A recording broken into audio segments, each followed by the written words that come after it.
Most people give up too soon. Not because they are weak, not because they have no talent, but because they cannot survive the silence of slow progress. They work hard, they pray hard, they try hard. But when nothing seems to change, when days become weeks and weeks become months, they begin to believe that patience is for fools. In a small mountain village, where the roads were made of broken stone, and the winters arrived early and stayed long, there lived a 15-year-old boy named Rami. Rami had no father. He had passed away 8 years ago. He had no horse, no land, no savings. He had only one thing his father had left behind: an old gray donkey named Bakar. Bakar walked slowly. He ate little. His fur was always dusty, no matter how much Rami brushed it. And every morning, when Rami loaded Bakar with sacks of vegetables to sell at the market, the village children laughed. "That donkey is slower than the old men. Sell him, Rami. Buy a bicycle at least. By the time you reach the market, everyone will have gone home." Rami never answered them. He only looked at Bakar, at those calm, steady eyes, and kept walking.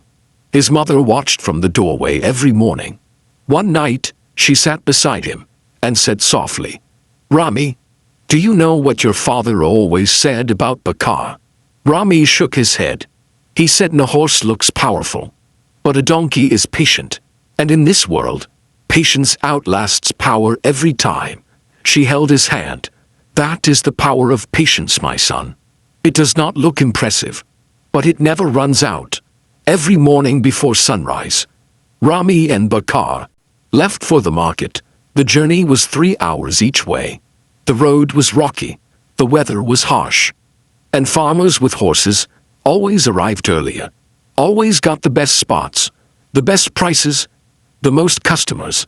Rami returned home, most evenings, with half his vegetables unsold. Some days, there was barely enough money for dinner. One night, after a particularly bad day, Rami sat outside his house, staring at the ground. "I wake up before sunrise," he whispered. "I walk 6 hours every day, and still, nothing changes." Bakar walked over slowly and gently, rested his head on Rami's shoulder. Rami looked at him for a long moment. Then he said quietly, "At least you understand me." He did not know it yet, but that night, sitting in the dust beside his slow donkey, was the night everything began to change. The next morning, instead of taking the main road to the market, Rami turned left, onto the old mountain path. It was longer, steeper, much harder to walk. The villagers saw him and shook their heads. "Now, he has gone mad." One farmer laughed. "His donkey is already the slowest in the village. And now he picks the longest road." But Rami had noticed something. Every day on the mountain path, he passed tired travelers, merchants, pilgrims, workers, walking between villages with nowhere to stop. No food stalls, no water, nobody selling anything. Because everyone with faster animals had always preferred the easy road. Rami stopped and thought carefully. The next morning, he packed extra water, dried fruits, and flatbread, alongside his vegetables. On the mountain path, the first tired traveler he met bought everything within minutes. Rami stood there, money in his hand, staring at the empty basket. In disbelief, he had sold more in 1 hour on the mountain path than he sold in a full day at the crowded market. When he arrived home that evening, his mother looked at his face and immediately understood. "What happened?" she asked. Rami smiled. "Bakar found us a better road." Week by week, word spread among the mountain travelers. There was a boy, always on time, always honest, always kind, selling fresh food on the mountain path. They began waiting for him, not because he was the fastest, not because he was the loudest, but because he was always there, every single day. Same time, same road, same honesty. The power of patience does not announce itself. It does not shout from rooftops. It simply shows up, again and again, until the world has no choice but to notice.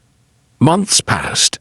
A wealthy merchant who regularly crossed the mountains had been watching Rami for weeks.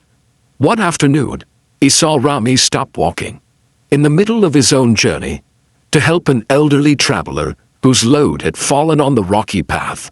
Bakar stood quietly beside them, not restless, not pulling away, patient, as if he understood that some things are more important than speed.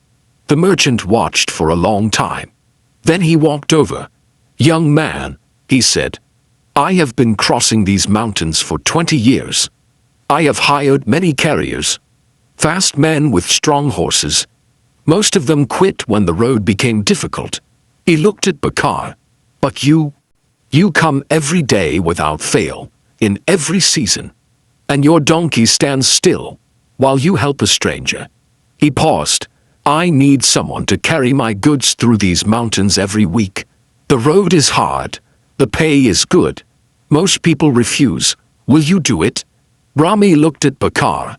Bakar looked back at him, calm and steady as always. Rami turned to the merchant and nodded. "We will do it." 3 years passed. Rami's mother recovered. Their stone house was repaired, then expanded. Rami had saved enough to hire 2 helpers. And then, one monsoon season, a great storm hit the valley. 3 days of heavy rain. The main road, the fast road, the road every horse and cart and wealthy merchant had always preferred, was washed away completely. Trade stopped overnight. Farmers lost their goods. Merchants could not move their cargo. The village faced a serious shortage of supplies. The village elder called an emergency meeting. Every man sat in silence. No one had a solution. Then, from the back of the room, a quiet voice spoke. "There is one road that is still open." Everyone turned. It was Rami. "The mountain path," he said simply. Silence. Then the elder nodded slowly. For the next 2 months, Rami and Bakar made the mountain journey 6 days a week, carrying food, medicine, and supplies for an entire village that had once laughed at them. The same men who had called Bakar useless now stood at the roadside every morning, watching them pass in silence, not mocking, just watching. Because watching Bakar walk, slow, steady, never stopping, had become something they needed to see. A reminder that patience had been quietly building something that speed had never thought to build. One evening, the old farmer who had laughed the loudest walked up to Rami and said nothing for a long moment. Then he looked at Bakar and said quietly, "We judged him because he was slow." Rami replied calmly, "The world always laughs at patience, because patience works in silence, and silence is easy to misunderstand." 4 years later, Bakar passed away peacefully. On the same mountain path he had walked 1,000 times. Beside the same rocky slope, where Rami had once sat in the dust, too tired to continue. And Bakar had walked back 2 steps and waited. Rami buried him there, under the old pine tree overlooking the valley. And on a simple stone, he carved 6 words. Slow steps, every day, never stopped. People came from across the village. Even the horse owners. Even the men who had laughed. They stood quietly in front of that stone.